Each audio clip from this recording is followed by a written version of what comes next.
A todos. Mi nombre es Marco Frieri, soy estudiante de maestría de Relaciones Internacionales y Seguridad en FIU. Hago parte del Colombian Study Group de la universidad. Antes de comenzar las presentaciones, quería aclarar un poco cómo va a funcionar el evento.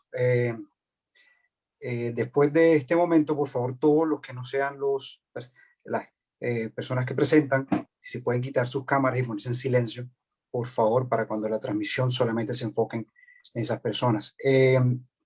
También, si cualquier pregunta, por favor, enviárselas directamente en el chat a Diana Ramírez, ella va a organizarlas, al final las presentaremos. Y finalmente, para las personas interesadas en la traducción a inglés, abajo en la parte inferior de su pantalla en Zoom van a tener una opción que se llama interpretación. Interpretation. Cuando hagan clic, se va a aparecer un menú y va a tener las opciones del idioma. Si hacen clic en inglés, van a poder escuchar el audio en inglés que va a ser traducido por Yuri Orozco, que es nuestra traductora del evento. Si tienen alguna duda, me pueden escribir directamente al chat o al chat de CSG y le resolveremos el problema. Now in English, good afternoon. My name is Marco Frieri. I'm a student of the Masters of Global Affairs at FIU. I'm part of the Colombian Study Group. Before starting, I wanted to clear up some house rules. After this, please, I need everyone close your cameras and put yourselves on mute. So the only people in the transmission that you can see will be the presenters. Any questions, please send them directly to Diana Ramirez via the Zoom chat so we can organize them at the end. We'll present them. Whoever wants to use the original language is going to be in Spanish, but we have a translation option. At the bottom of the Zoom screen, we're going to have the option to click on interpretation. When you click on that, drop-down menu will appear. And if you select English, you will be able to hear the presentation in English, which will be done by Yuri Orozco, our translator for this event. Again, any questions, feel free to reach out to me through the chat. Thank you.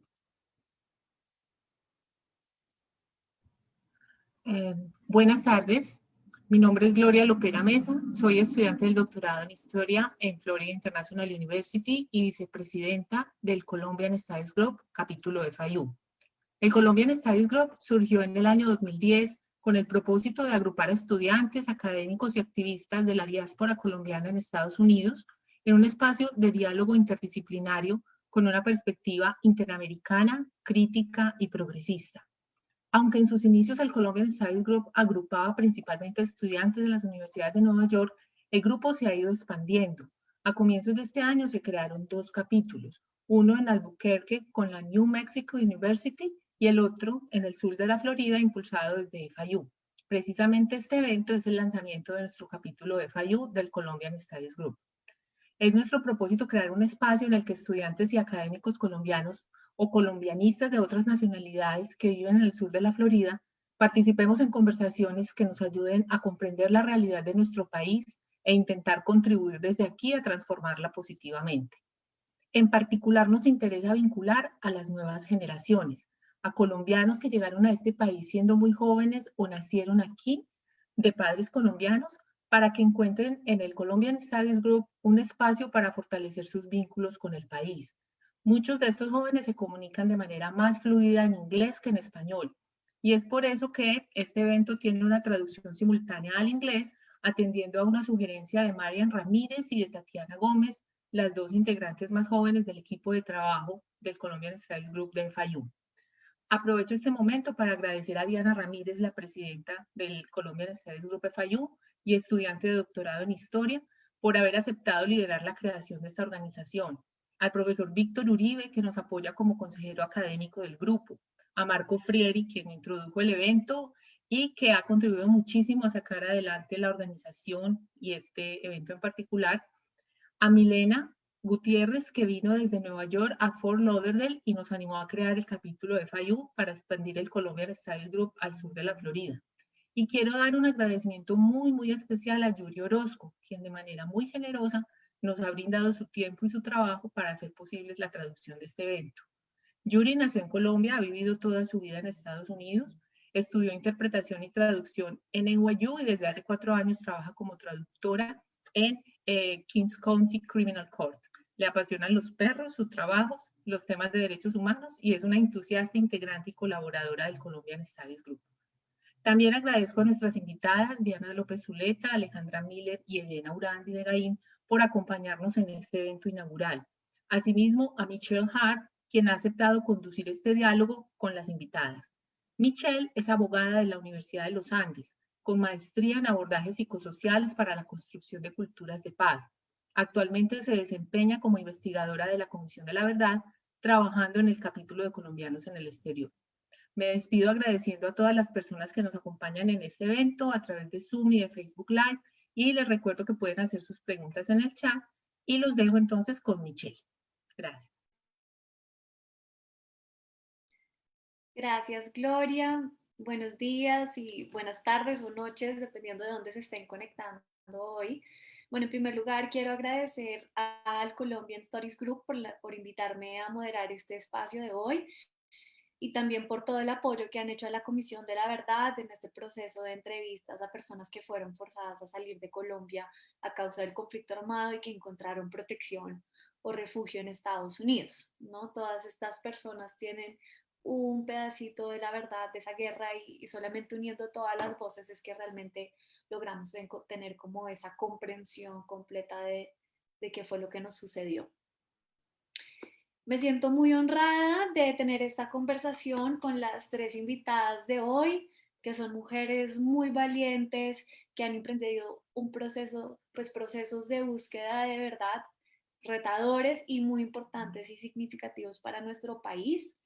Entonces, bueno, acá las introduzco. En primer lugar, tenemos a la comisionada Alejandra Miller, de la Comisión de la Verdad de Colombia, donde lidera el grupo de trabajo de género, entre varios otros temas. La comisionada es líder del movimiento feminista en Colombia, es economista, es magíster en estudios políticos, investigadora y profesora universitaria e integrante de la Ruta Pacífica de las Mujeres. Luego tenemos a Diana López, que es comunicadora social y periodista con especialización en opinión pública y mercadeo político. Realizó una gran investigación sobre el asesinato de su padre por un poderoso de la región, que ya nos contará un poco sobre esto, y del cual resultó su primer libro, que está titulado Lo que no borró el desierto, por el cual ganó el Premio Nacional de Periodismo CPB al mejor libro.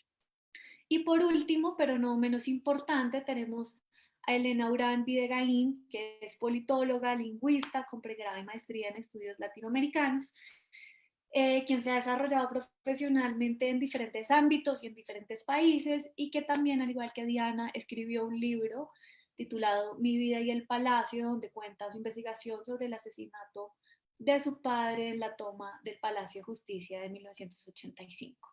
Entonces, bueno, muchas gracias a las 3 por estar en esta conversación y pues ya iremos comenzando. Entonces, sobre la metodología del conversatorio, vamos a tener unas preguntas que van a ser para las 3 invitadas para que podamos conversar del tema, que es con la que vamos a empezar, y hay algunas que van a ser específicas para cada una y les iré diciendo el tiempo de cada pregunta. Entonces, voy a arrancar de una con la primera pregunta y en esta pregunta les invito a cada una de las invitadas también a que se presenten y den un saludo en el conversatorio. Entonces, muy en línea del título del conversatorio de hoy, la pregunta para ustedes es, ¿cómo han vivido el rol, o sea, como mujeres, ese rol de como mujeres de hacer memoria y de búsqueda de verdad, teniendo en cuenta que la guerra ha sido un terreno, pues, en Colombia muy masculino y donde ha habido machismo y sin duda violencia hacia las mujeres? Entonces podemos empezar con la comisionada Alejandra Miller, quien además es quien lidera el enfoque de género en la comisión. Entonces, comisionada. Bueno, pues 5 Muy minutos buenas tardes. para cada una, perdón. Me avisas, por favor. Gracias, Michelle. Gloria va a estar tomando el tiempo. Gloria, si puedes hacer alguna seña de Perfecto. porque es un minuto. Vale. Bueno, pues muy buenas tardes para todas, para todos. Para mí realmente es un honor compartir este panel con Diana, con Elena, y a ti muchas gracias, Michelle, por esta conducción, y por supuesto al Colombian Studies Group, que pues ha planteado, digamos, hacer esta tarea tan importante también, creo yo, para los colombianos y colombianas que hoy están en el exilio.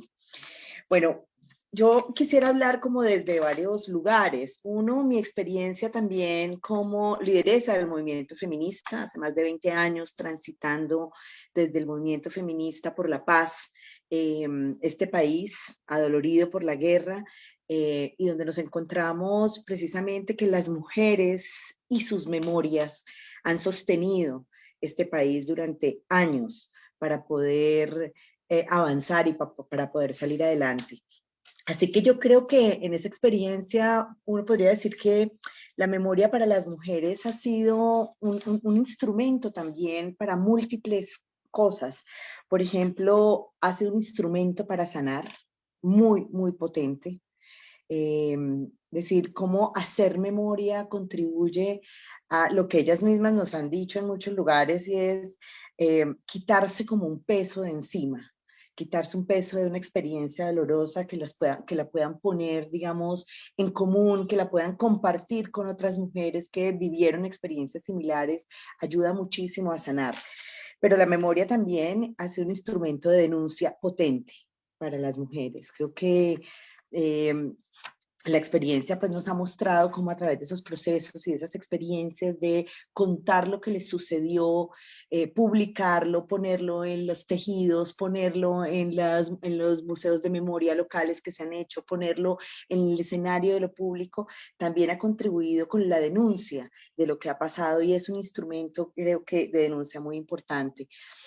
Ha contribuido sin lugar a dudas para la exigencia de la verdad, la justicia y la reparación. Lo hemos visto ahorita que estamos en la comisión, pero las mujeres y sus organizaciones lo vienen haciendo en el país desde hace muchos años atrás, y es construyendo informes, en este caso entregándole insumos, por ejemplo, el Sistema Integral de Verdad, Justicia y Reparación, a través de informes. En el caso de la comisión, 67 informes tenemos ya de organizaciones de mujeres y personas LGBT que han entregado su experiencia, su vivencia, y que para la comisión es fundamental en términos de la construcción del informe de verdad que estamos haciendo.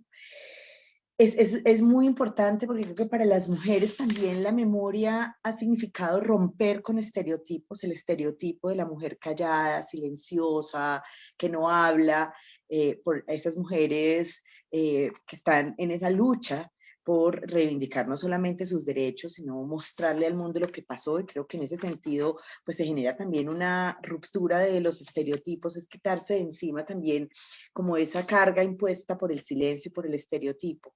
Y creo que es una manera profunda, me parece a mí, para las mujeres de ejercer también el cuidado. El cuidado, digamos, el patriarcado, claro, nos puso en un lugar del cuidado que tiene muchas dificultades cuando se propone como algo obligatorio, pero que en la guerra también hemos descubierto cómo ese cuidado ayudó a salvar vidas, ayudó a reconstruir precisamente ese tejido social que rompió la guerra. Y creo que la memoria juega un papel fundamental del cuidado porque contribuye a que no se repita. Es decir, en la medida en que las mujeres ponen sus memorias y sus experiencias en todos estos diversos escenarios, ayudan a que esta historia se conozca por todo lado y que hagamos reflexiones como la que estamos haciendo hoy aquí para que no se repita esta historia. Así que, bueno, yo quisiera solamente terminar con una frase que me parece que es muy importante y la quiero recoger porque la decía una chica joven de la Ruta Pacífica de las Mujeres en estos días o en esta semana que estuvimos con ellas. Ella decía, nos recordaba más bien que la memoria es profundamente feminista y el olvido es profundamente patriarcal. Así que creo que para las mujeres en este país el ejercicio de la memoria es una contribución enorme a la verdad, y es una contribución enorme a también acabar con el patriarcado. Gracias. Muchas gracias, Alejandra. Sigo con Elena Urán.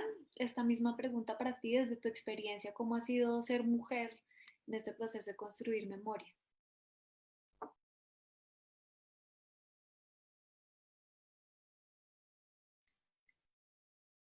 Elena, no se te escucha. Tienes tu micrófono. Iniciar ahora. Listo, Ahora. ahora sí. Listo.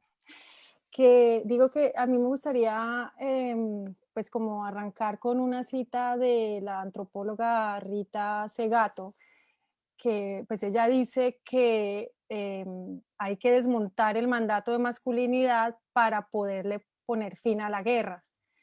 Y pues sí, es que la historia nos muestra que han sido las mujeres las que por un lado sufren en mayor medida, junto con los niños, los efectos de la guerra, que arman los hombres, y por otro lado son las que están después ahí para recoger los destrozos que quedan después de la batalla, y además para exigir verdad y justicia. Y hay un montón de ejemplos a nivel mundial. Si ustedes se acuerdan fotos de la Segunda Guerra Mundial, después de la posguerra en Alemania, son las mujeres las que están recogiendo esos pedazos de edificios destrozados, o las abuelas de la Plaza de Mayo buscando a sus nietos robados, o en Colombia pues las madres de Soacha. Siempre son las mujeres las que están ahí buscando verdad y justicia.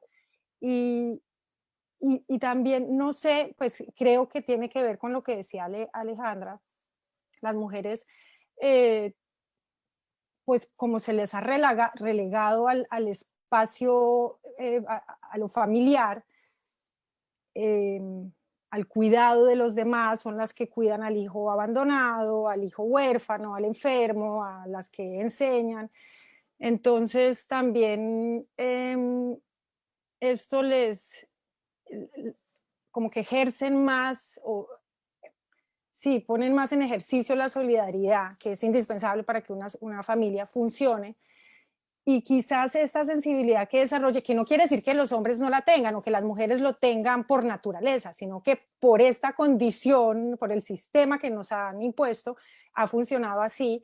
Y eso pienso que le da más facilidad. Y repito, no es que nosotras nos quede por naturaleza, sino por la condición en las que nos han metido, pero que a las mujeres puede ser que les quede más fácil indagar en su propio pasado. Y yo pensaba, el otro día vi un artículo de un autor brasilero, que era como el subtítulo de la noticia era como rompiendo los estereotipos, porque él habla en su novela sobre su niña muerta. Y después yo pensé, ¿qué libros de duelo he leído? Y los que se me ocurrieron son mujeres. Piedad Bonet, hay otra, Michelle, no me acuerdo ahora el nombre, una belga, que de hecho ahora sacaron un libro juntos, Jean Didion, sobre la muerte de su marido. Como que tienden a indagar más en eso, que para lo que solemos ponernos 800.000 máscaras y no mostrar esa vulnerabilidad que tenemos todo, como si fuera, como además si lo íntimo no fuera político, como si lo que me pasa a mí no está relacionado con todos los demás. Pero, y pues eso al final nos daña a todos. Entonces, sí, pues las mujeres pienso que tienden más a confrontar ese pasado, y bueno, además pues que la memoria, pues en el caso o la historia, ha sido algo que ha estado dominado por los hombres, que son los que han detentado, ha tenido el poder, no han sido las mujeres. Entonces siempre la historia la cuenta el cazador y no el león, y por eso tampoco en la escuela, o lo que aprendemos en la escuela, es la guerra 1, 2, 3, la de la frontera, la que pasó aquí y allá.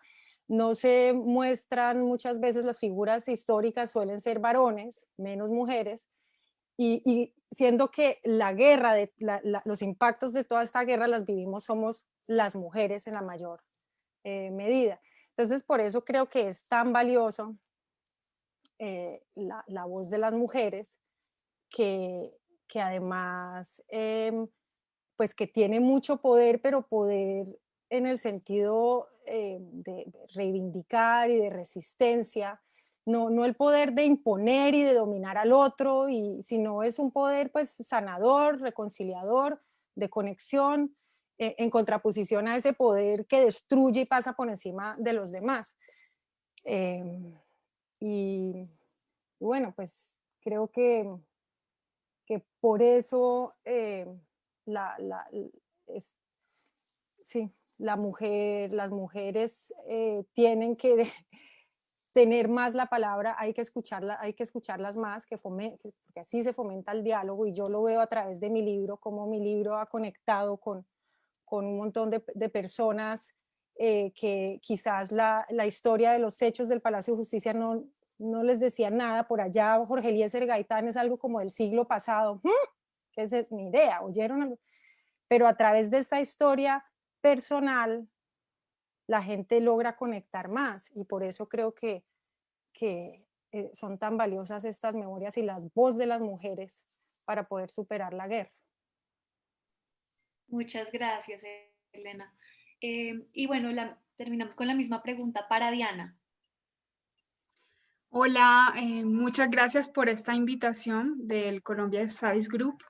Estoy muy contenta de estar aquí hoy. Bueno, yo creo que para empezar, digamos que yo vengo de una zona que es profundamente patriarcal y machista, que es La Guajira, en Colombia, donde los hombres suelen andar armados o solían hasta hace muy poco.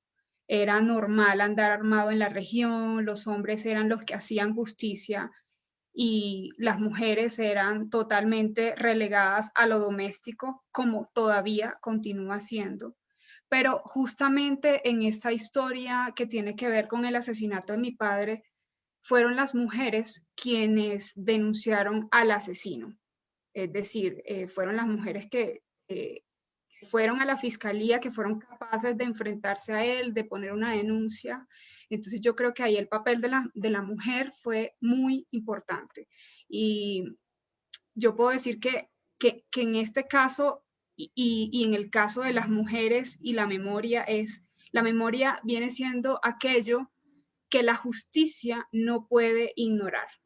Eh, y por eso, digamos, lo que decía, retomando lo que decía Elena, precisamente son los hombres siempre los que van a la guerra y las mujeres quienes buscan justicia y quienes más padecen el sufrimiento, porque precisamente fueron tan relegadas a lo doméstico que cuando pierden a su esposo se quedan, se quedan en nada, ¿no? Entonces, todo el mundo cree que hay que olvidar y hay una especie de rutinización del olvido y que hay que quedarse calladas, hay que la justicia muchas veces llega a ser entendida como algo de venganza, pero justamente eh, no se puede como seguir pensando así, ¿no? En el caso de Elena y en mi caso, nosotros escribimos libros en relación a la historia y el asesinato de nuestros padres en épocas pues completamente distintas, pues son historias, digamos, en Colombia hay miles de historias parecidas como esas, miles de asesinatos, que finalmente las cifras no conmueven, son cifras frías, que realmente la noticia no es el acontecimiento, sino el sufrimiento de quienes lo padecen, ¿no? No es la sangre, sino quienes quedan allí luchando contra el olvido, contra la memoria. Y creo que en este caso escribir estas historias también es una forma de resistencia al olvido y una forma de rebelarse contra el silencio y contra el conflicto armado.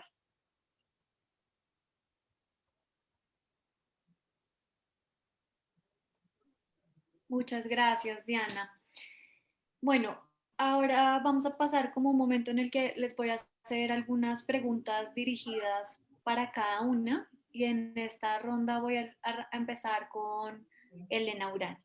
Entonces, Elena, también para mucha gente que pronto está escuchando esto y que no conoce de tu libro, ¿nos puedes contar un poquito de, bueno, qué es este capítulo de tu vida y también del conflicto armado del que cuentas en tu libro, y cómo fue hacer memoria de esto desde el exilio.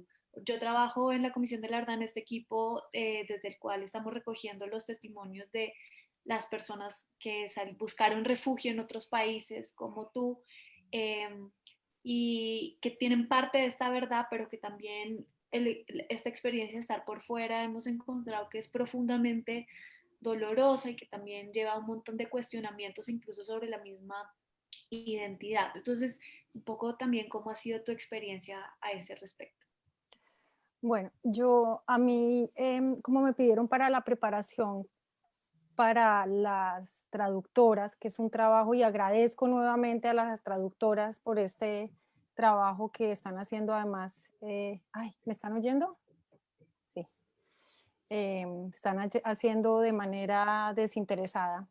Va a ser difícil, pero voy a intentar leer lo que había preparado. Normalmente hablo sin leerlo, pero bueno, nada, pues para que no se me pierda el hilo. Entonces, pues el libro que yo escribí se llama Mi vida y el palacio, y es el recuento de un capítulo de la historia de Colombia en la que se da una cesura.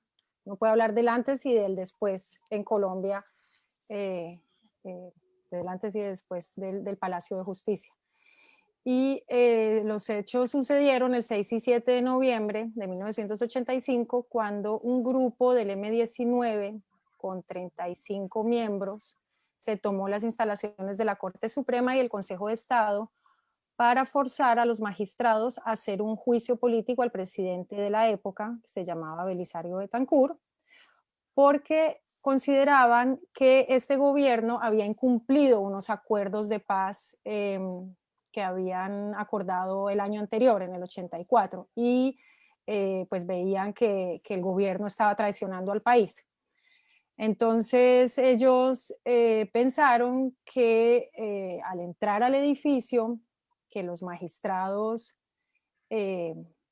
pues por ser en su calidad de jueces de la República, al tomarlos como rehenes, el gobierno iba a acudir a su llamado para dialogar con la guerrilla, que era lo que ellos querían.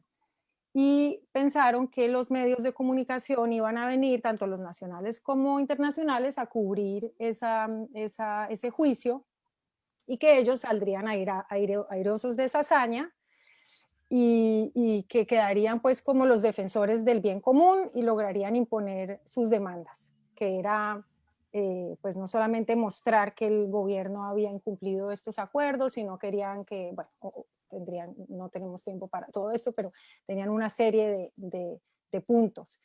Y lo que pasó fue que el ejército llegó enseguida.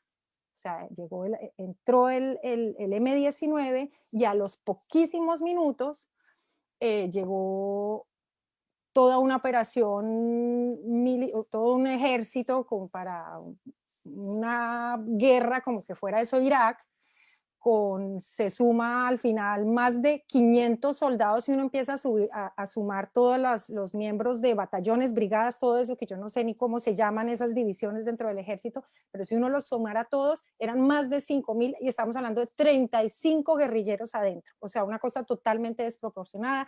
Llegaron con tanques de guerra, llegaron con helicópteros, francotiradores por todos lados. Eso se volvió una batalla enseguida, que duró pues el 6 y el 7 de noviembre, como digo, y empezaron a disparar de afuera, metieron el tanque de guerra dentro del edificio sabiendo que había civiles adentro.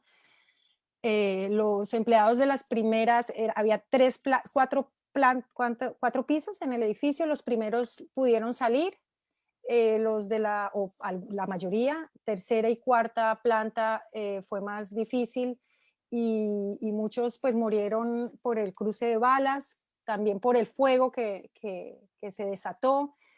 Y al final resultó cerca de 100 personas muertas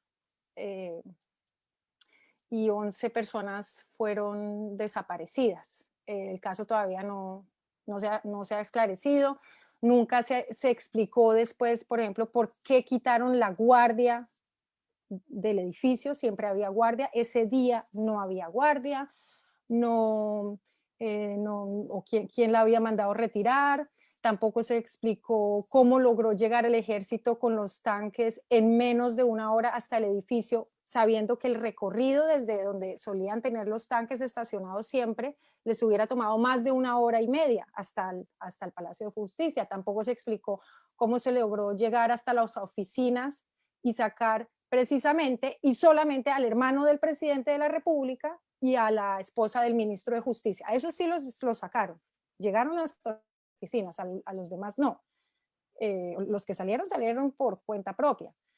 Y tampoco hay explicación sobre quién prendió el fuego en el edificio, tampoco porque el presidente no le pasó al teléfono al presidente de la Corte Suprema, Reyes Echandía, que imploraba por favor que paren el fuego, que nos van a matar acá.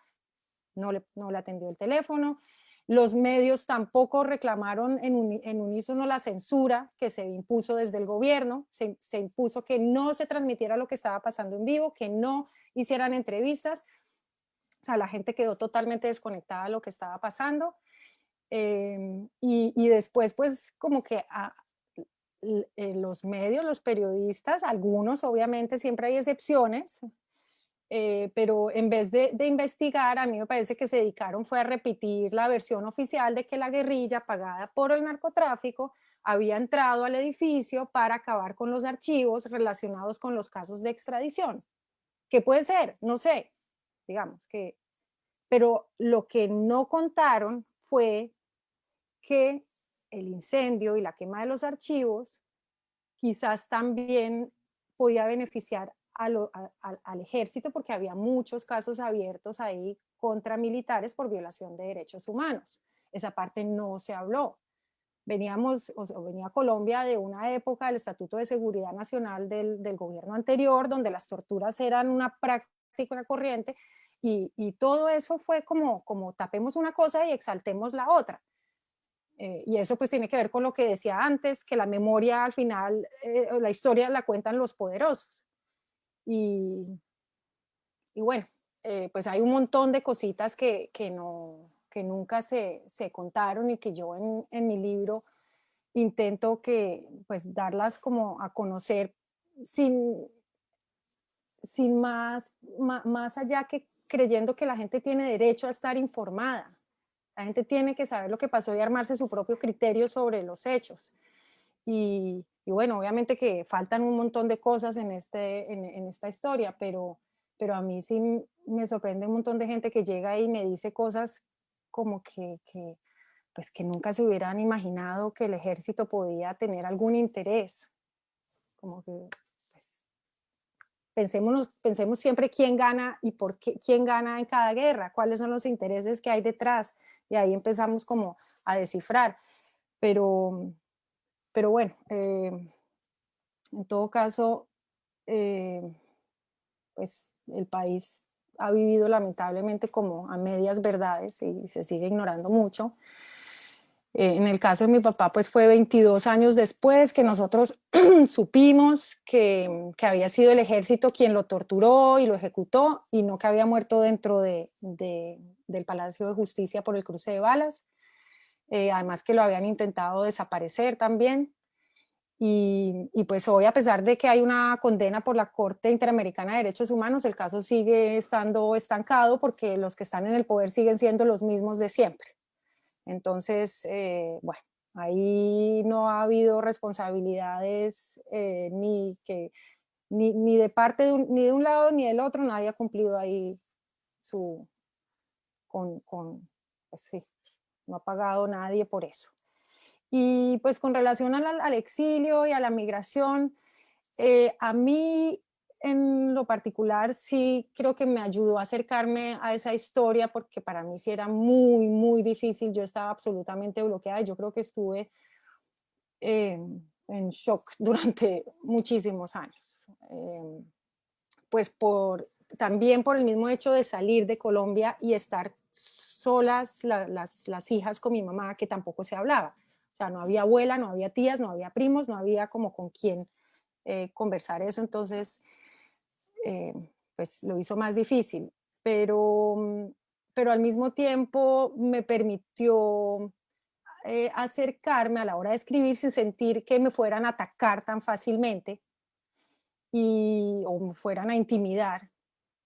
Y yo me acuerdo, se lo conté hace poco a Diana, que en alguna conversación que tuve después con Mario Guarán, ya cuando había salido de fiscal general, él me dijo que nosotros, o sea, mi familia o los que estamos exigiendo justicia de verdad por el caso del Palacio de Justicia, no nos estábamos metiendo con la mafia o con el narcotráfico, sino con los más peligrosos y malos de todos, que para mí fue como, wow, o sea, no sé, fue muy fuerte, pues claro, pues, bueno.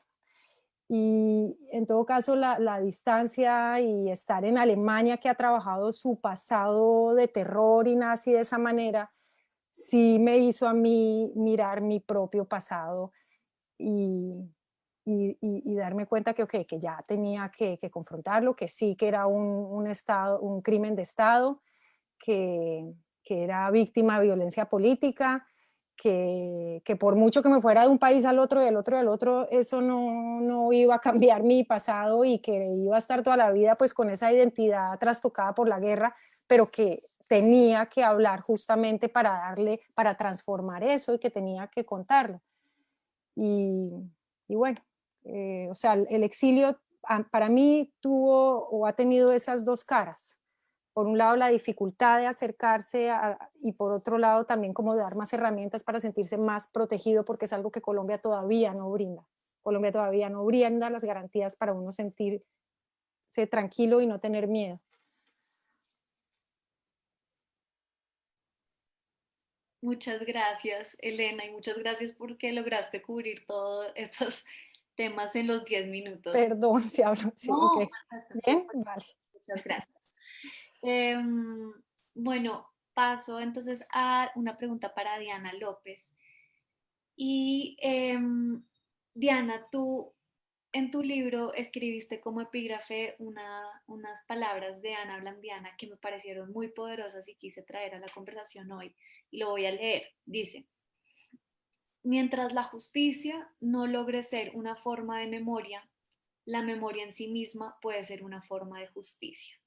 Entonces, quisiera saber, pues como que nos contaras en tu propia historia y en este proceso también, si nos puedes contar un poco del tema al que abordaste, cómo vives esto, o viviste esto de la memoria como una forma de justicia en tu caso. Bueno, Michelle, justamente cuando yo estaba en el proceso de escritura del libro, la poeta rumana Ana Blandiana fue invitada a Colombia a un evento literario y yo pude escuchar como de su viva voz, porque ella también colaboró mucho con la memoria de su país, y esa frase me marcó y me impactó muchísimo porque te cuento algo que nunca había contado, y es que yo tenía pensado poner como epígrafe de mi libro: escribo este libro para que todos los asesinos del mundo se den cuenta del daño que hacen. Pero resulta que en el camino me di cuenta de que realmente los asesinos no se iban a dar cuenta, ¿no? Primero, hay esa rutinización del dolor de la que hablé antes. Todo el mundo quiere nosotros y nosotras olvidemos, y no se puede olvidar algo que ni siquiera sabemos qué sucedió. Entonces yo creo que eso es lo primero, es decir, la memoria como forma de reparación más que la justicia incluso.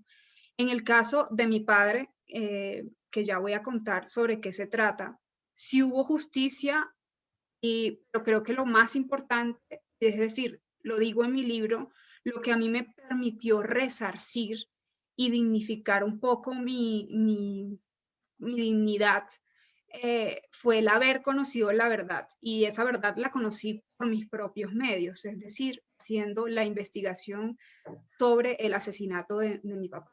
Lo otro es que estamos como tan habituados a la violencia que nos parece raro, nos incomoda defender nuestros derechos y exigir justicia y verdad. Y entonces todo el mundo quiere que uno olvide, y se llega incluso a exigirle más a las víctimas que a los victimarios. Entonces a las víctimas les pedimos que olviden, que perdonen, cuando ni siquiera saben qué pasó. Entonces, terminan siendo traumas, duelos eternos, porque no existe la verdad, porque no hay verdad. Entonces, no solamente asesinaron a mi padre, sino que querían despojarme de mi dignidad, de la necesidad de buscar justicia, ¿no? Y ese mismo trauma hace que ciertos episodios de mi vida incluso los haya olvidado como recurso para sobrevivir, ¿no? Entonces, bueno, el asesinato de mi padre ocurrió en el año 1997. Yo tenía en esa época 10 años.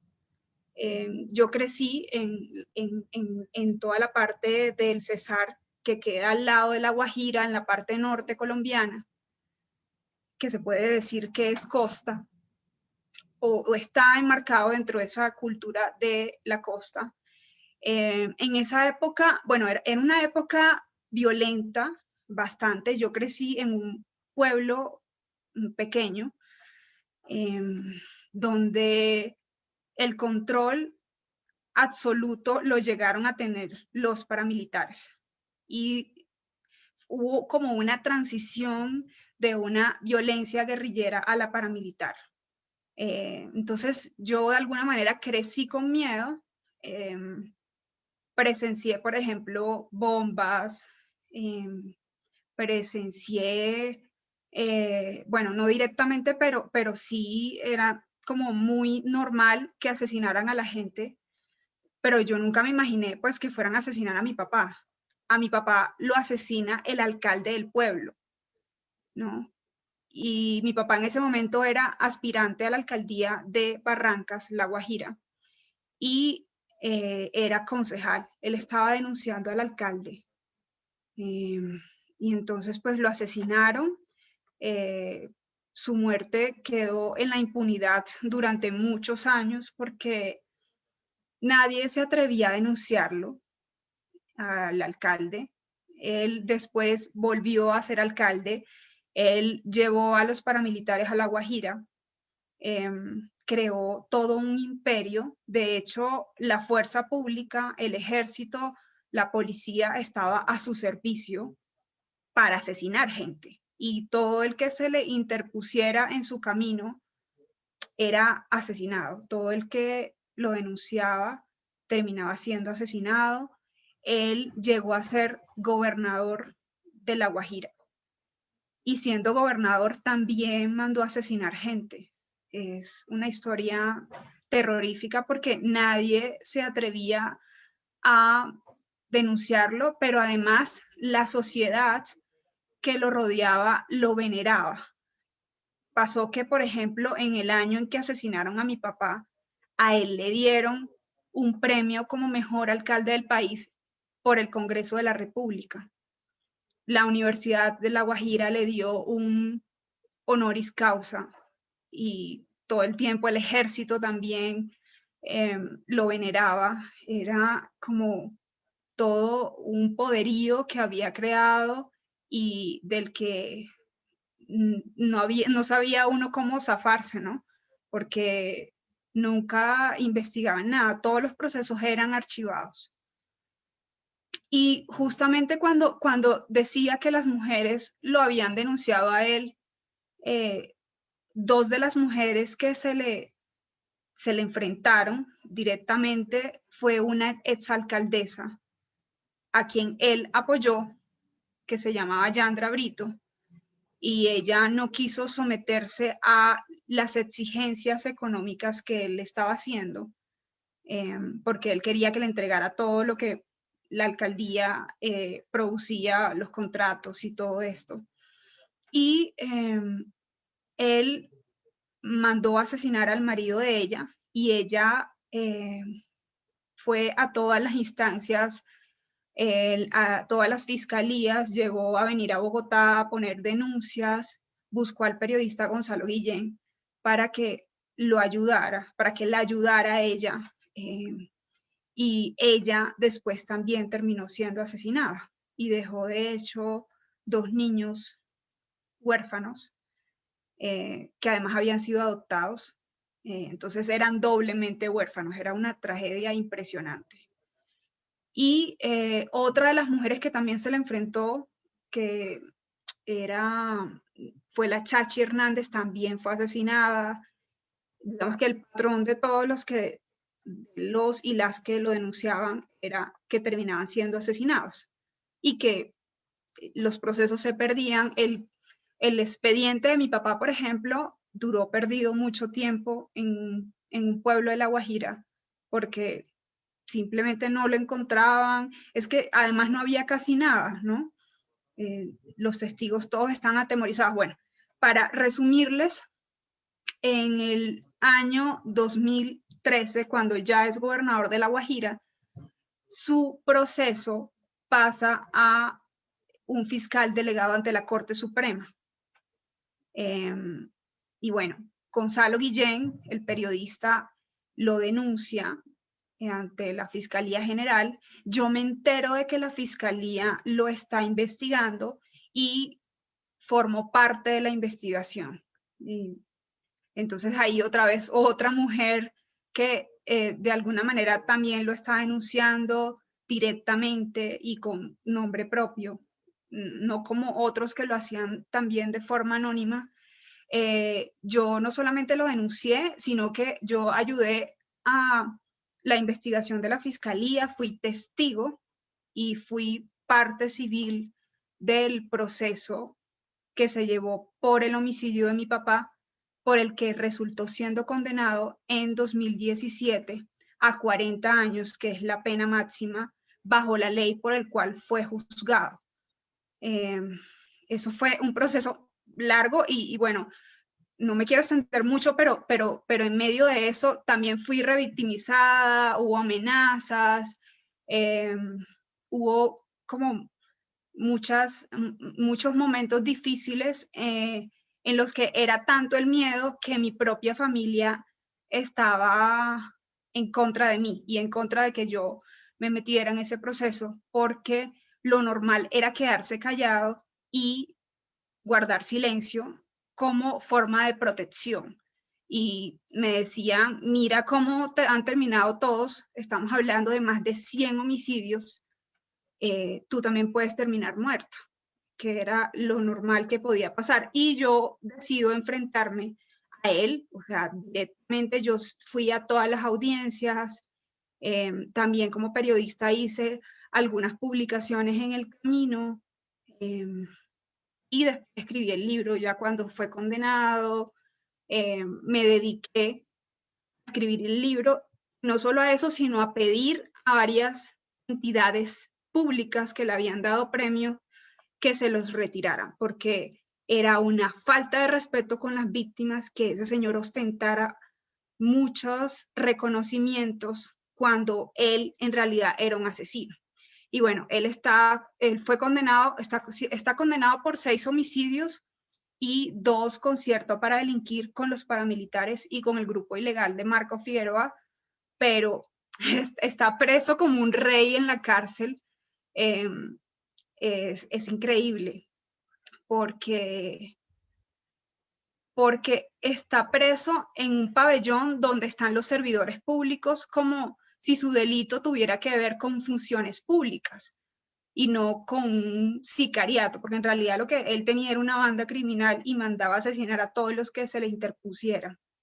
Esa es la historia como resumida, pero bueno, que sea una invitación para leer el libro que se llama Lo que no borró el desierto. Muchísimas gracias, Diana. Y continuamos con la comisionada Alejandra Mille, también por una pregunta que a veces genera confusiones entre la gente, entre qué es memoria y qué es verdad, y acá estamos hablando de verdad o de memoria.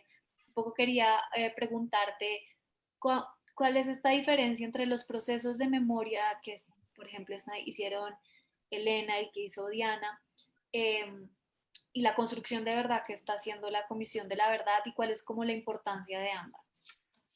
Vale.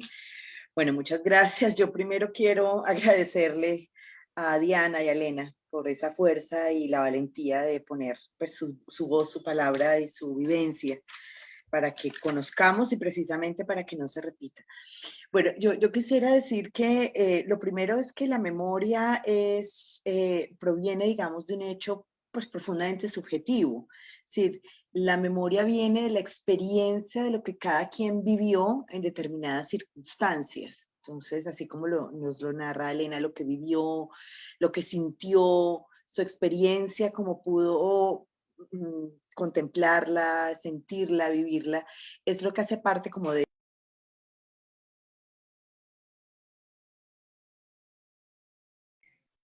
Comisionada, se silenció. Se silenció ya, sí. La verdad decía que tiene que ver más con tratar de identificar, digamos, un poco en los hechos más objetivos, como qué fue lo que pasó. Pero indiscutiblemente para la construcción de la verdad, las memorias son fundamentales. No podríamos construir esta verdad que estamos construyendo hoy sin las memorias de miles de colombianos y colombianas víctimas que se aproximaron a la Comisión de la Verdad a contarnos su experiencia, a contarnos sus memorias. A partir de esas múltiples memorias que la comisión ha recaudado, de esa experiencia de lo que cada quien vivió. En este momento la Comisión de la Verdad tiene ya aproximadamente 12,000 y algo testimonios individuales y ha escuchado más de 22,000 personas a lo largo de estos, a pesar de la pandemia además.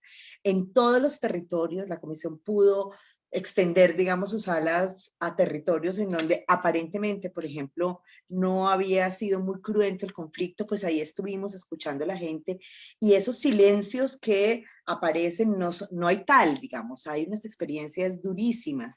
Entonces, todo esto esos testimonios que la gente nos contó, que parten de su vivencia, pues son las memorias de cómo cada quien vivió lo que vivió. Pero estos 12,000 testimonios son los que nos están dando los elementos y las herramientas para identificar, por ejemplo, cuáles fueron los principales patrones que se presentaron en el conflicto armado. Es decir, un patrón tiene que ver con temas de sistematicidad, de frecuencia, de objetivos, etcétera. Y la comisión, a partir de esa gran diversidad, masividad y multiplicidad de memorias, está identificando esos patrones para poder hacer la tarea que es explicarle al país no solo qué fue lo que pasó en términos de los hechos, porque para fortuna de la comisión también en Colombia hay, digamos, una enorme riqueza previa sobre el conflicto armado, de memoria sobre el conflicto armado. Así que no es solamente contar los hechos, que creo que bastante, digamos, se conocen en el país, sino explicar también de manera muy contundente qué es lo que hay detrás. ¿Por qué pasó lo que pasó? ¿Quiénes se beneficiaron con esos hechos, con esas graves violaciones a los derechos humanos, con este conflicto armado? ¿Cuáles eran los poderes? ¿Cuál era ese entramado de poder que hay detrás de esta guerra tan compleja, que no se reduce solamente a un tema de una guerra de los aparatos? Que la guerra no fue un tema entre las FARC, los paramilitares y la fuerza pública. Esos son los aparatos que estuvieron en la contienda específica, pero esto es un entramado que va mucho más allá, Diana ya lo dice. Los políticos, es decir, la parapolítica es un claro ejemplo de eso, pero hay actores políticos, hay actores económicos, el narcotráfico, es decir, es toda unas redes de intereses alrededor del conflicto armado que complejizan mucho el conflicto, pero que nos ayudan a encontrar precisamente unas explicaciones que van más allá de simplemente unos aparatos que se estaban dando bala y que generaron afectaciones a los civiles. Es decir, esto tiene responsabilidades que van más allá de quienes empuñaron las armas y que tienen responsabilidades también, por supuesto, creo que hay un llamado a nosotros también como sociedad. Entonces, en ese proceso de construcción de la verdad, de este informe que va a presentar la Comisión de la Verdad en noviembre, Esas son como parte de las explicaciones que tendremos que dar en el informe. Nosotros no vamos a poder hacer un esclarecimiento de casos específicos, individuales. Es imposible en un país con 9 millones de víctimas que la comisión pueda, digamos, hacer procesos de esclarecimiento individuales. Entonces, un poco lo que decimos a las mujeres, miren, nosotros no vamos a poder decirle quién desapareció su hijo, cómo fue, etcétera, pero nosotros sí podemos, a través de escuchar a 100 mujeres o 200 o 2000 que les desaparecieron sus hijos, identificar cuál es el patrón que hay ahí y poder tratar de dar unas explicaciones contrastando fuentes diversas y múltiples que tenemos. Entonces, esa es la tarea. Yo les decía que en el caso particular de las mujeres, nosotras hemos hecho un esfuerzo desde el grupo de trabajo de género también para que de los 12.000 testimonios que se han recogido, al menos el 50% garantizar que son mujeres y personas LGBT que han estado, digamos, ahí aportando de tal manera que la voz de las mujeres y sus memorias múltiples y diversas sean esa contribución potente a esa construcción de la verdad que estamos haciendo. Y creo que eso es parte de lo que hemos garantizado en estos 3 años de trabajo y logrado. Con esas múltiples voces, pues estamos identificando, como decía hace un rato, como estos patrones de victimización o estos patrones que se dieron en la guerra, no solamente de victimización, sino de múltiples explicaciones.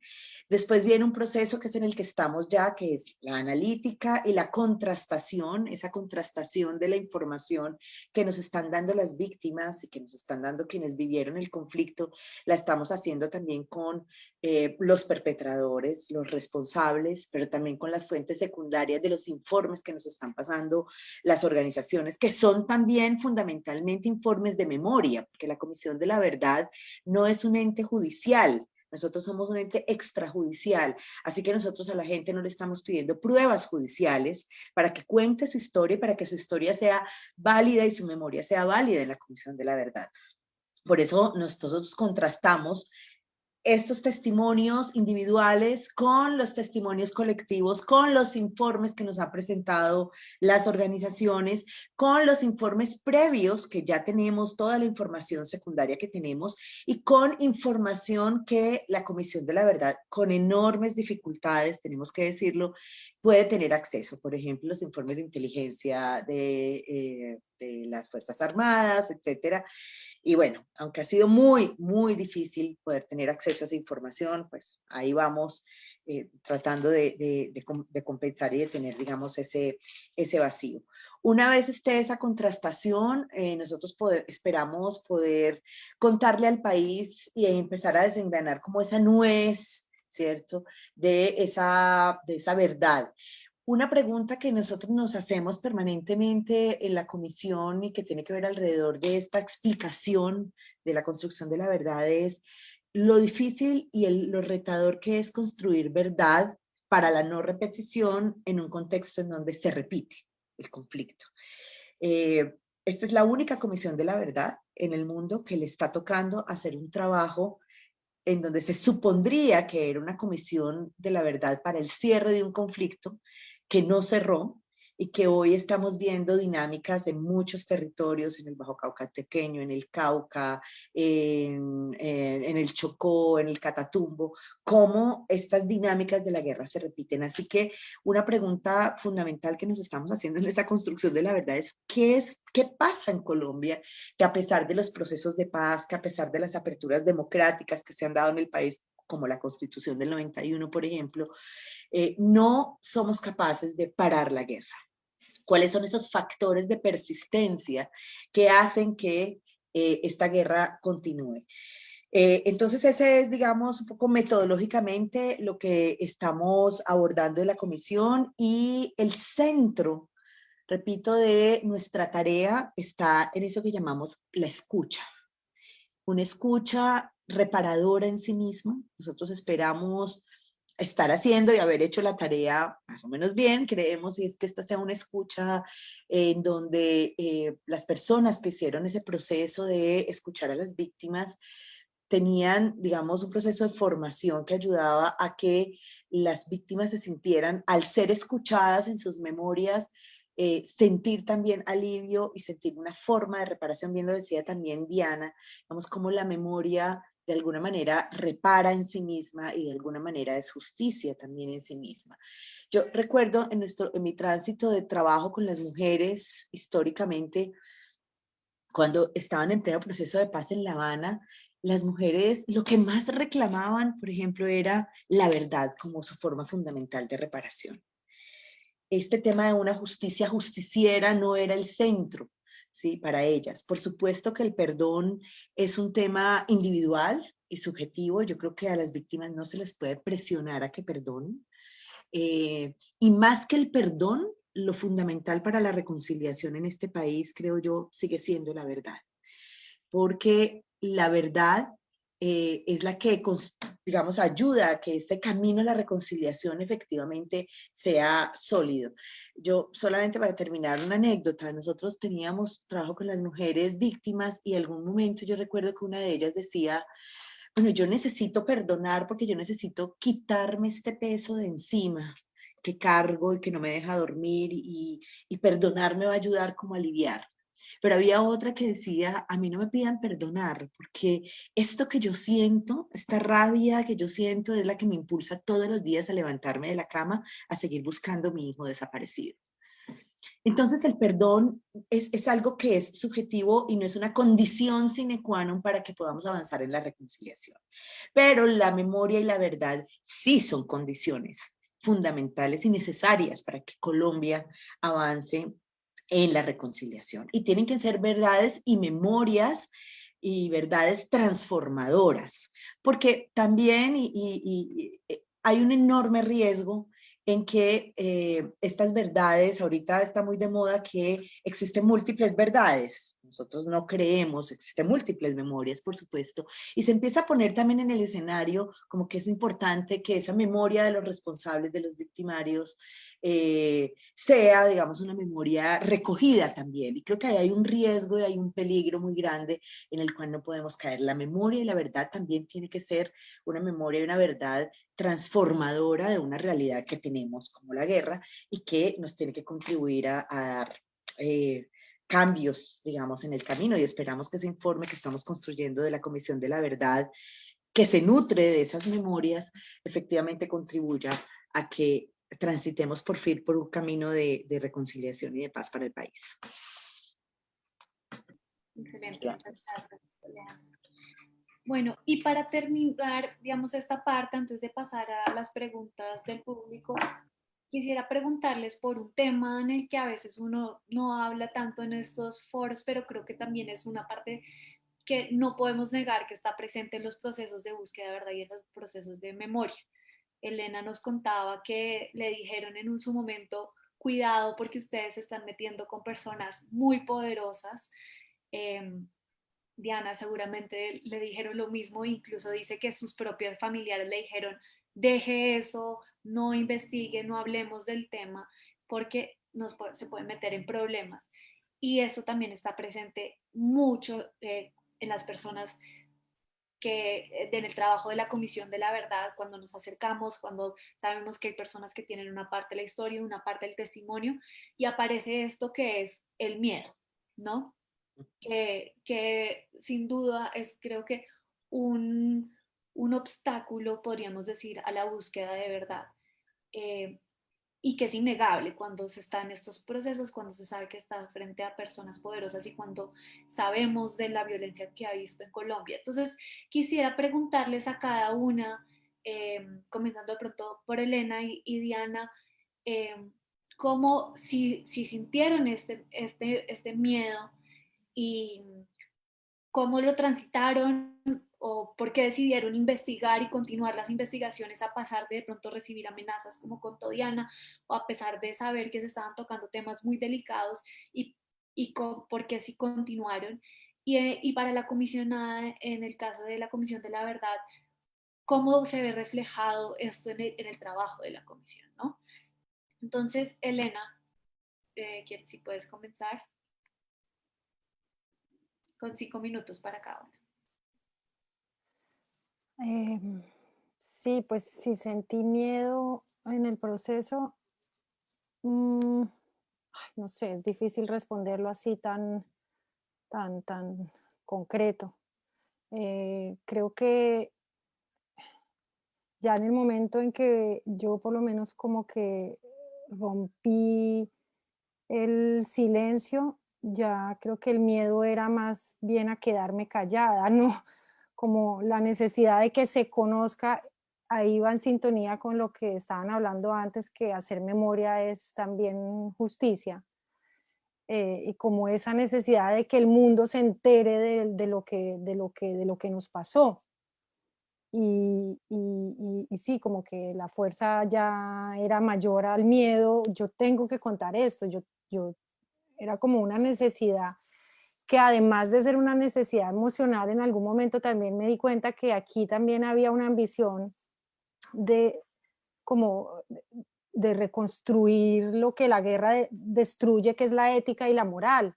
Porque si la gente conoce estas historias, yo no estoy tan segura que la memoria evite que las cosas se repitan. Yo no estoy tan seguro porque los contextos cambian y las constelaciones cambian, pero sí creo que la memoria puede ayudar a que tengamos unas bases morales y éticas más sólidas. Y por eso digo pues que al yo tener esa necesidad emocional de contarlo, también estaba como esa esperanza de hacer algo bueno por este país adolorido, Latinoamérica, también siendo consciente que mi historia o la que cuento en este libro del Palacio de Justicia, lamentablemente no es solo una historia de Colombia, porque es la historia de una niña que puede ser en Afganistán, en México, en Irak, que pierda a su papá y después le toca salir por el mundo mirando a ver dónde arma una vida y con ese dolor a cuestas.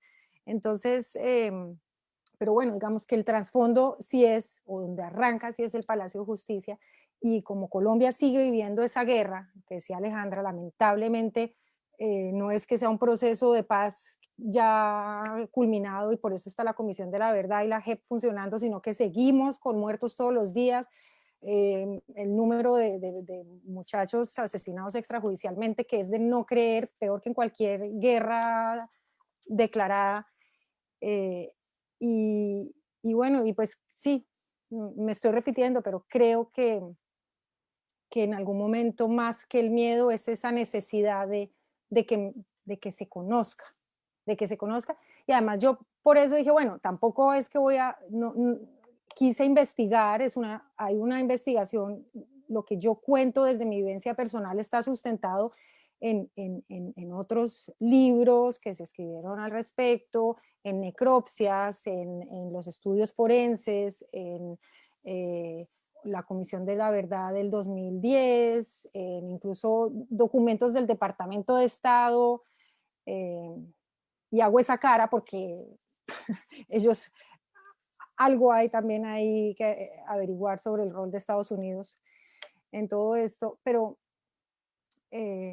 sí, el miedo sí está ahí, sí está ahí, digamos, no puedo decir que no esté, pero creo que es superior la otra necesidad y eso pues ese fue mi caso. Excelente, Elena, muchas gracias. Diana, para ti, ¿cómo fue?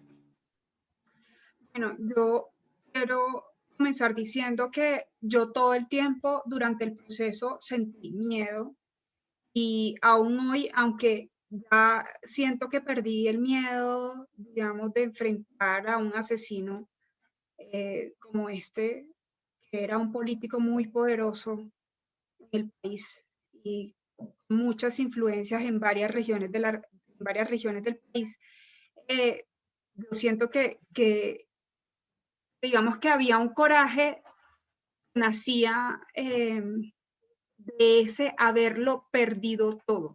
Es decir, yo sentía que yo ya no tenía nada que perder, que el dolor era tan grande que había crecido dentro de mí, porque es que alguna vez alguien me preguntó en una entrevista como, oye, ¿qué se siente perder un padre? Que además no es una pregunta que deberían hacer.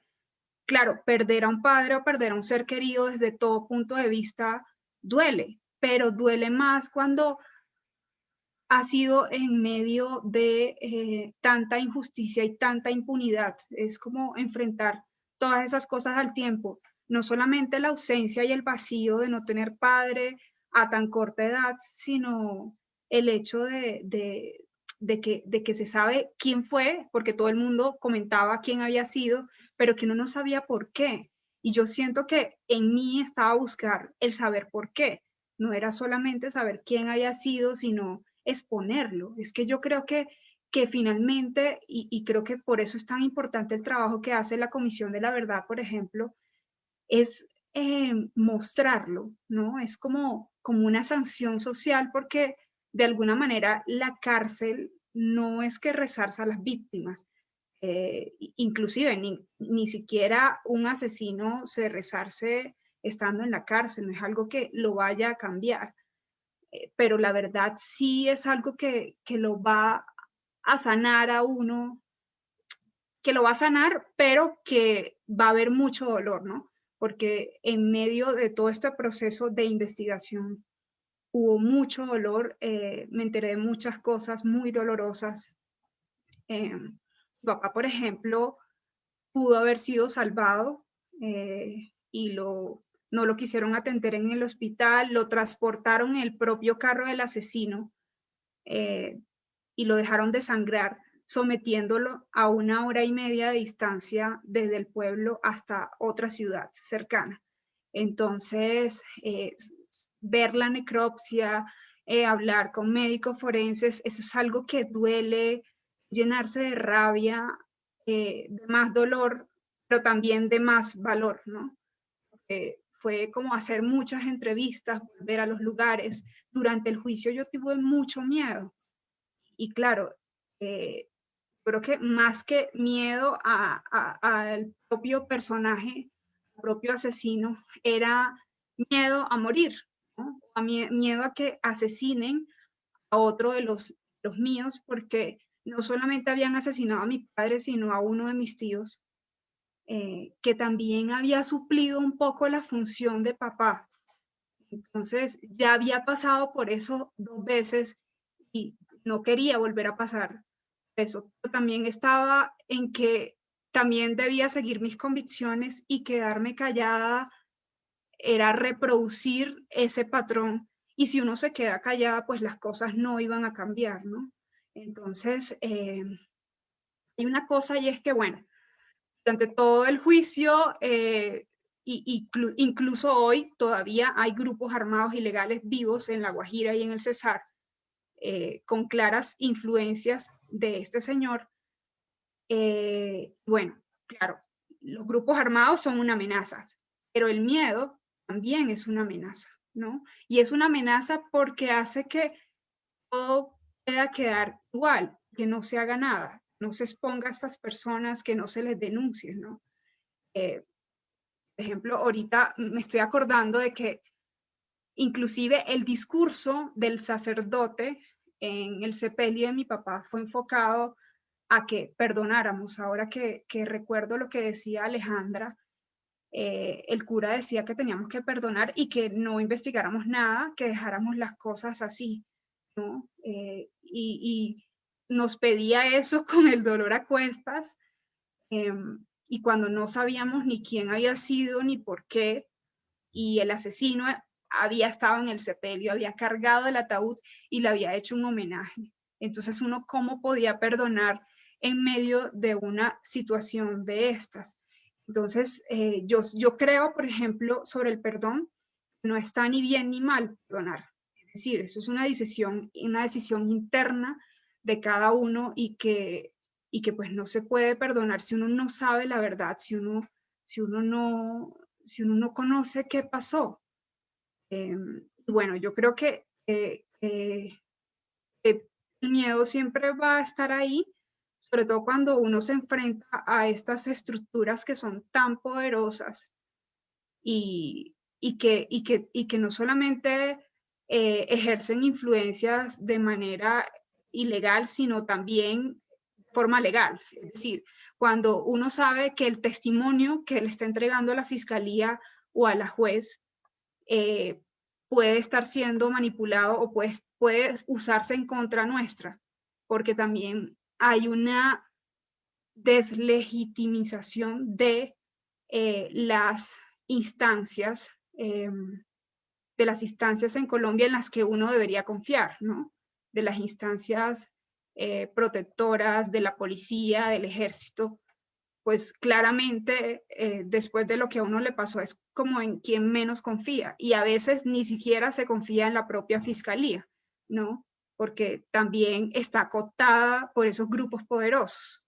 Entonces había toda una desconfianza en el propio fiscal. Yo le decía, a mí, ¿quién me garantiza que usted sí va a investigar y que no va a ser como todos los demás? Es decir, que más se demoraba un ciudadano en poner una denuncia ante la fiscalía que el propio asesino en saberlo. Es una cosa que sigue pasando aún hoy en Colombia, y que seguimos en medio de un conflicto que no se acaba, y que cada vez hay más grupos que se dispersan y que se toman el control de las regiones precisamente porque el Estado no hace presencia.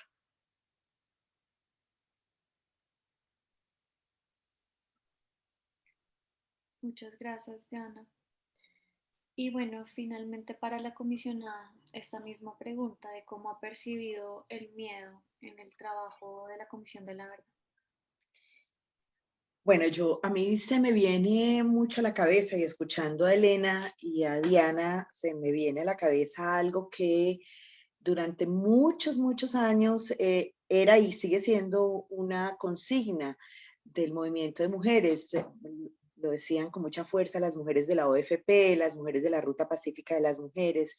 Ellas decían, es mejor ser con miedo que dejar de ser por miedo. Y creo que eso resume mucho la situación de las víctimas. Claro que hay miedo. Y en este contexto de reedición de este conflicto, pues hay miedo de hablar, pero eso no ha evitado que la gente hable y quiera hablar con la Comisión de la Verdad.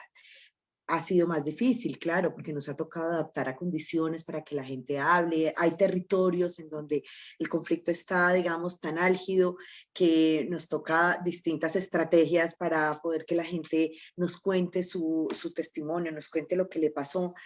Sin embargo, la gente, a pesar del miedo, habla. A pesar del miedo, quiere hablar con la Comisión de la Verdad, y no de otra manera se explicaría que en este corto tiempo, en estas circunstancias difíciles que nos impuso la pandemia, hoy la Comisión Dígame ha escuchado a 22.000 personas. Y creo que eso muestra precisamente como la fuerza, ¿no? Es decir, cómo el miedo está, es indiscutible y es imposible que no se sienta por las condiciones mismas históricas que ha tenido este país frente a las víctimas, por la impunidad, por la cooptación que sabemos que existe de los armados en el Estado, etcétera. Entonces ese miedo es inevitable, pero aún así es impresionante la fuerza, la valentía de las víctimas al querer hablar y al querer contar, y aquí tenemos pues 2 testimonios precisamente de eso. Pero esa es una parte del miedo que dificulta, pero creo que no ha impedido la tarea de la Comisión de la Verdad. Y bueno, también la Comisión de la Verdad, digamos, ha trabajado sobre algo que es muy importante, y es la garantía de confidencialidad de sus experiencias, de sus memorias, de su historia, de su vivencia. La Comisión se ha empeñado en hacer todo un proceso de protección de la información, de tal manera que pues, la gente tenga la tranquilidad de que no queda expuesta, digamos, en medio de estas dificultades, como decíamos ahora, de la repetición del conflicto. Pero hay otro miedo que a mí me parece que también es muy importante, es el miedo que tiene el poder. El poder le tiene miedo a la verdad. Y yo creo que eso también lo estamos viviendo en este momento. En la medida en que la comisión avanza más en su tarea, avanza más en su trabajo de presentar su informe en noviembre, pues más ataques recibimos, más búsqueda de deslegitimar antes aún de que nazca el informe se plantean. Entonces, creo que eso también es miedo del poder a la verdad. Es decir, quienes han estado históricamente en el poder, pues lo que han buscado siempre es preservar el statu quo y una verdad transformadora, una verdad profunda, que otra que esperamos poder contarle al país, pues indiscutiblemente genera, digamos, también ese otro miedo que les hace reaccionar a veces como han reaccionado frente a la comisión y frente a otras cosas que están pasando en el país. Entonces, bueno, creo que sí, hay miedo, pero también hay mucha fuerza y mucha valentía en las víctimas de Colombia. Muchas gracias, Alejandra. Y gracias a todas por las respuestas. Tenemos unas preguntas en el chat y quisiera pasar la palabra a Sandra Londoño, que está haciendo una pregunta para que le pueda hacer la pregunta a las invitadas. Gracias a todos por la posibilidad de compartir este espacio. A Elena, a Diana por compartir sus experiencias y a Alejandra Miller también por acompañar toda la recuperación de memoria. Yo era tratando de señalar que este evento, digamos ahorita, puede estar siendo visto, pero también será reproducido. No solamente entre colombianos en Colombia, decía yo, y en el exterior, sino también entre segundas generaciones de migrantes colombianos en el exterior, que no tienen una experiencia vivida del conflicto. Es el caso de muchos colombianos estudiantes hoy en FIU y en otras universidades alrededor del mundo. Una pregunta, digamos, amplia, general, pero necesaria, creo yo, pensando en estas personas. Para Elena y Diana, es cómo estas dos historias que ustedes cuentan, que son distintas, son particulares, pero cómo se conectan y qué lecturas transversales sobre la violencia política, el conflicto y la paz en Colombia pueden ofrecer, pensando, digamos, en estas segundas generaciones que no han vivido el conflicto y que de alguna manera se acercan a una comprensión a través de estos eventos, de estas oportunidades de conversación. Y una segunda pregunta que hacía, dejo las dos de una vez formuladas, era qué reflexiones pueden hacerse sobre cómo estas dos perspectivas femeninas sobre la violencia política en Colombia, ¿no?, que nos están contando Elena y Diana, abren una línea de memoria que busca educar para la paz. Muy en la línea de la discusión que se estaba planteando al principio, esta mirada de ustedes como mujeres escribiendo, mujeres que de alguna manera recogen los destrozos que la guerra ha dejado, ¿sí? En esta mirada femenina, cómo estos dos trabajos se pueden inscribir en una línea de memoria que busca educar para la paz. Esa es la segunda pregunta. Mil gracias por la oportunidad. Gracias, Sandra. Entonces, no sé si Diana o Elena quieran comenzar con la primera pregunta.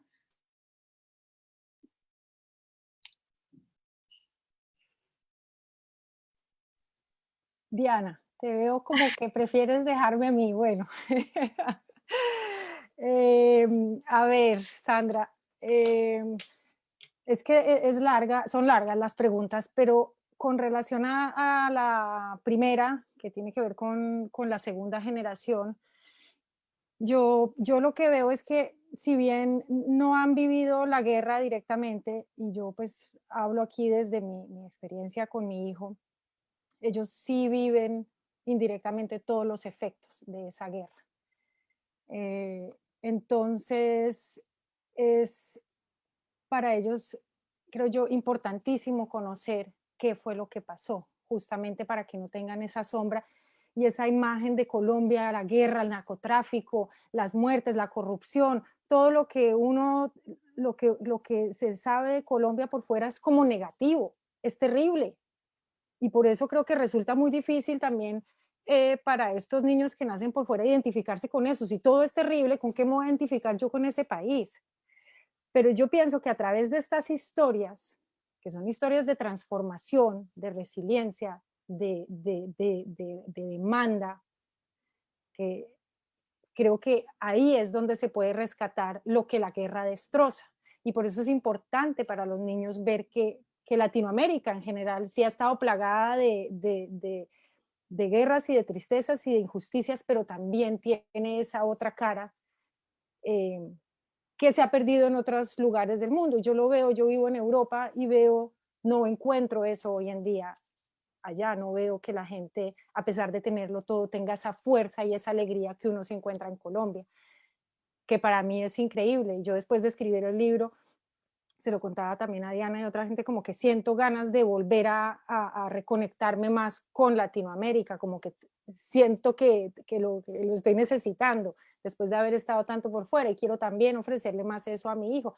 Entonces, pienso que no lo viven, pero sí lo viven, solamente que de otra manera, y por eso pues la memoria les muestra esa otra cara de los colombianos, que es maravillosa, que está llena de poder, y eso es lo que hay que fortalecer. Y la segunda pregunta sobre los procesos de paz, ¿cómo es que era? Bueno, lo que yo veo de los procesos de paz es que suele ser acordados entre las dos partes, entre los dos victimarios. Siempre los procesos de paz se tienden a discutir entre los victimarios. En el caso colombiano, ok, se le dio por primera vez, es algo además excepcional que las víctimas hayan estado en el centro, en algunas ocasiones muy entre paréntesis, porque muchas veces he escuchado que las víctimas sienten que las han puesto ahí como como maquillaje, pero en la práctica no se sienten muy reconocidas. Pero pues justamente por ser los procesos de paz acordados entre los victimarios, es que es tan importante que se haga la memoria y que se haga la memoria, no, que las víctimas pues se les dé el peso que tienen, porque es que ahí está el secreto de todo, ahí está la posibilidad de cambiar lo que hacen los amantes de la guerra. Entonces, pues no sé, no me acuerdo ya muy bien, Sandra, cuál era la segunda pregunta, pero si no la respondí, me la vuelves a hacer. Bueno. Gracias, Elena. No sé si de pronto Diana.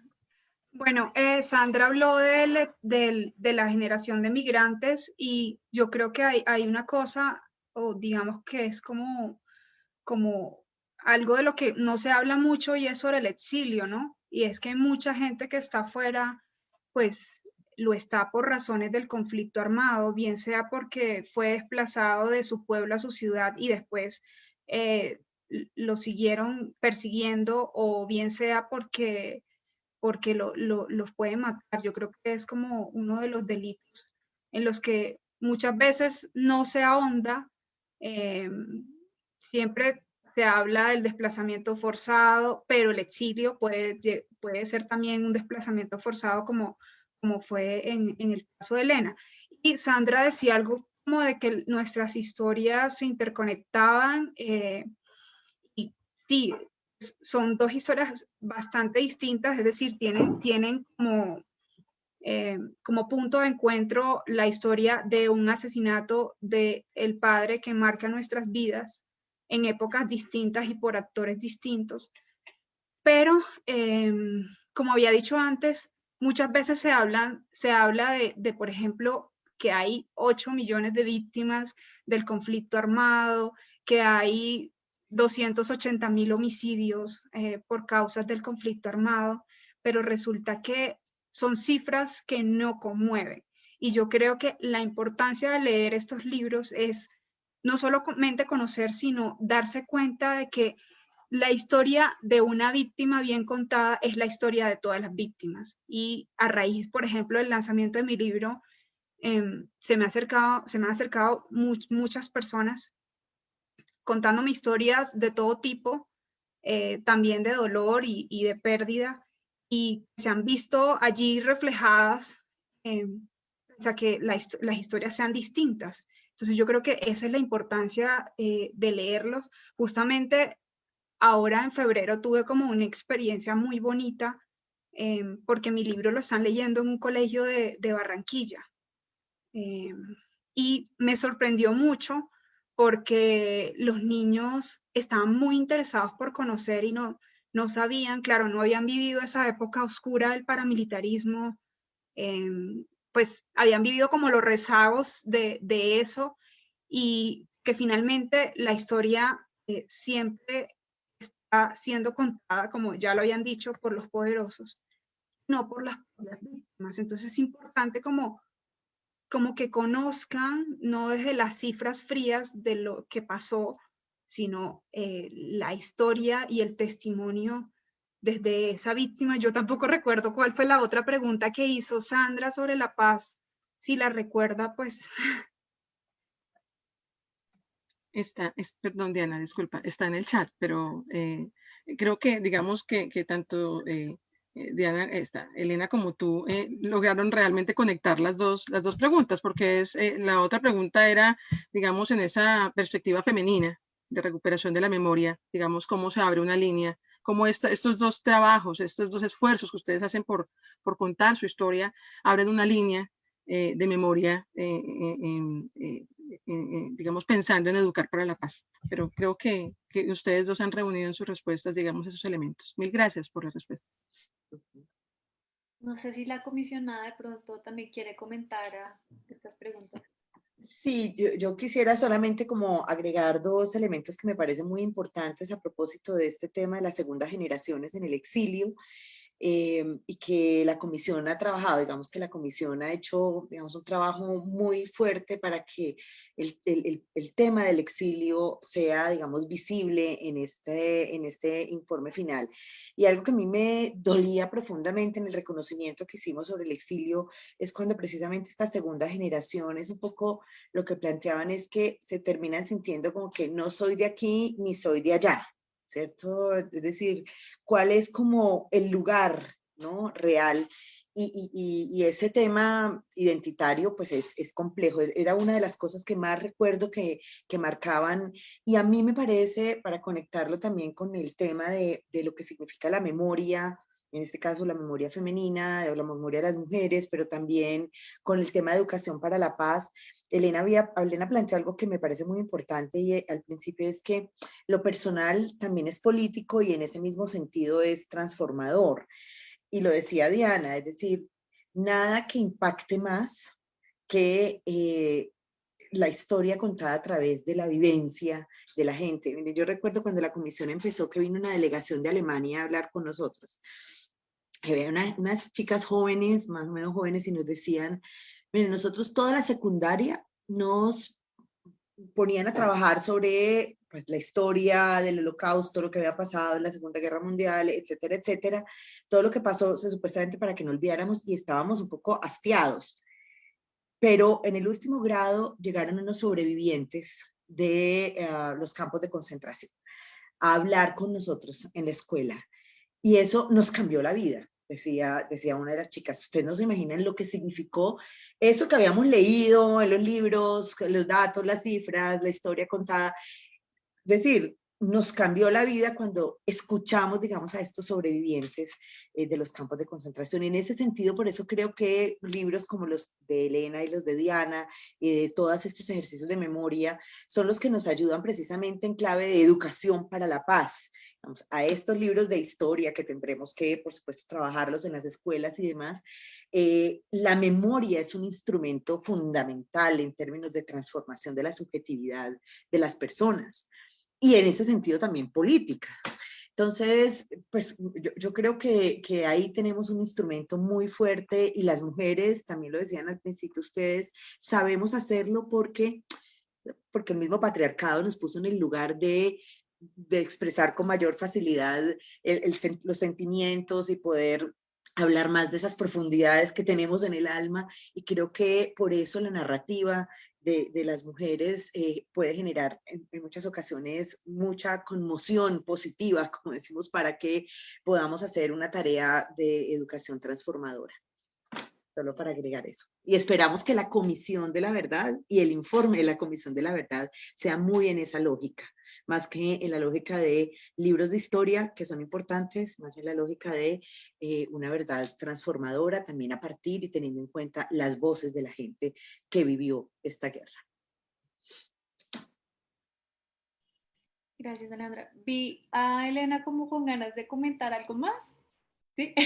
Pues sí, no, porque de todas formas ya lo dijo Alejandra, pero bueno, que no, es que me hizo acordar que precisamente lo que pasó en el nacionalsocialismo, cuando se supo pues que había esos campos de concentración inmediata, la reacción inmediata no fue de horror, sino como que fuera, como dicen, daños colaterales, como algo de la Segunda Guerra Mundial. O sea, eso, el peso que tiene ahora el holocausto judío y los campos de concentración y de exterminio, esto se dio cuando las víctimas empezaron a contar.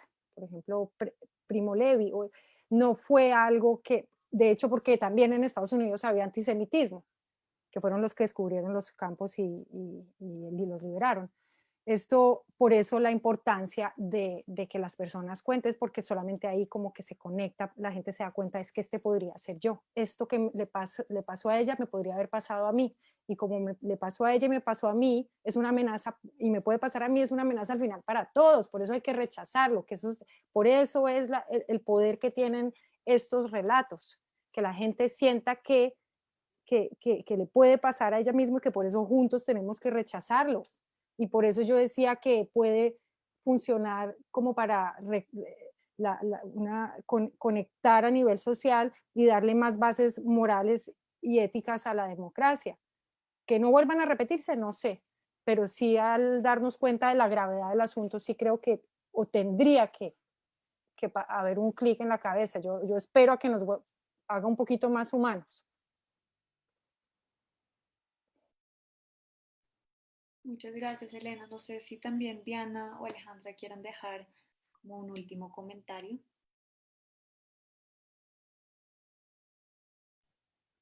A propósito de lo que decía Elena, estoy muy de acuerdo con lo que ella decía. Finalmente no se sabe si se va a poder, si se va a volver a repetir. Se van a volver a repetir estas historias. De hecho, se han venido repitiendo. Entonces, la memoria no puede parar eso. Y la memoria no es solamente para recordar lo que pasó, ¿no?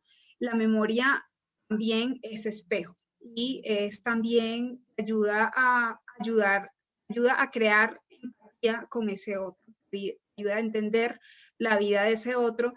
Y muy importante lo que decía Elena, ayuda a pensar y comprender que eso puede pasar a ti. Es decir, no porque vivas en la ciudad no puedes ser víctima de la guerra o del conflicto.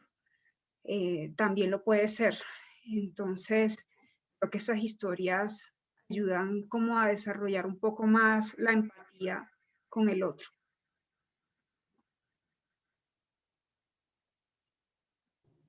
Gracias, Diana. No sé, la comisionada. No, yo creo que está, digamos, dicho mucho. Me recojo también en las palabras de Diana y Elena, en el sentido de lo que significa, digamos, la memoria y de lo que significa la verdad para poder empezar a transitar por el cambio. Son procesos de largo plazo. Yo creo que por ejemplo, el informe de la Comisión de la Verdad no va a generar ni de inmediato ni en sí mismo un proceso de cambio inmediato en el país, pero puede dejar, digamos, un peldaño, ¿cierto? Aportar un peldaño en ese proceso de cambio, de transformación. Yo recuerdo que algunas personas que trabajaron y participaron en la Comisión de la Verdad de Guatemala nos decían cómo en la medida en que pasan los años, ese informe de la Comisión de la Verdad que hicieron ya hace 20 años, va tomando cada vez más fuerza. Digamos, es como si hoy, por ejemplo, ese informe es como una ruta de camino para decir por aquí tenemos que transitar, pero hace 20 años fue súper polémico, deslegitimado, etcétera, etcétera.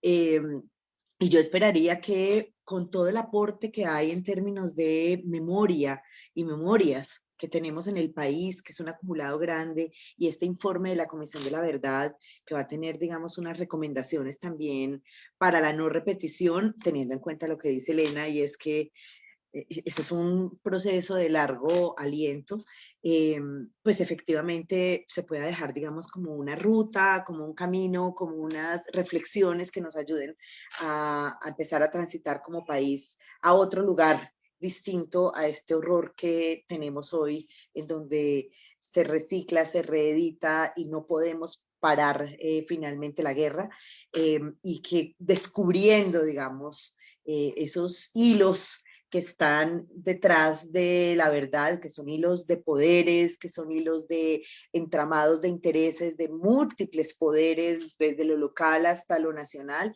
pues podamos comprender, y que esa comprensión de lo que nos ha pasado y de lo que nos sigue pasando, efectivamente nos ayude como a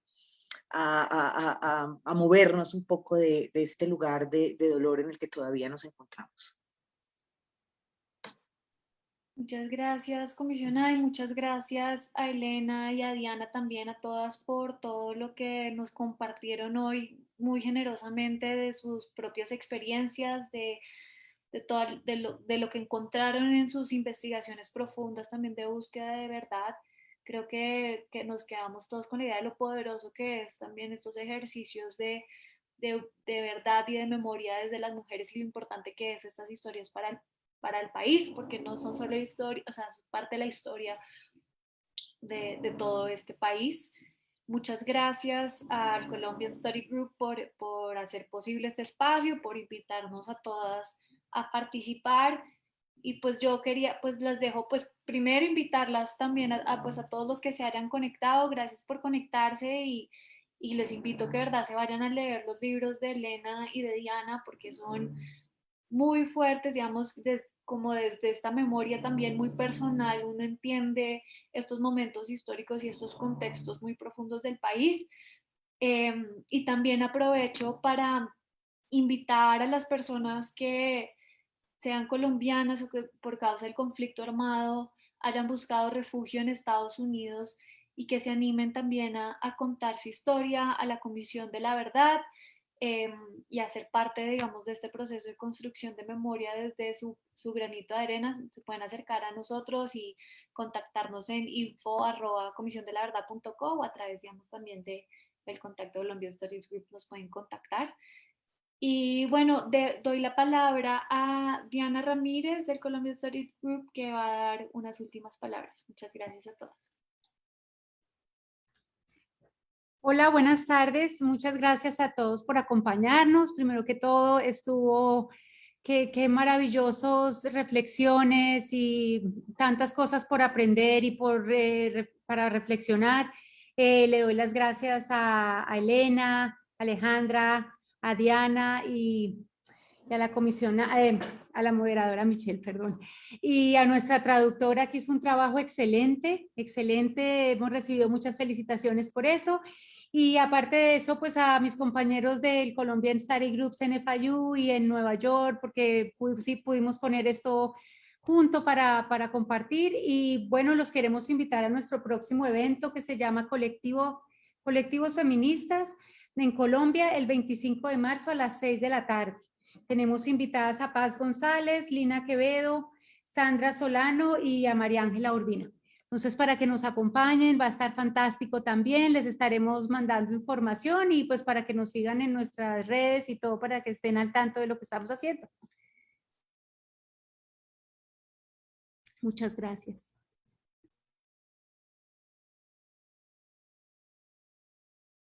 Muchas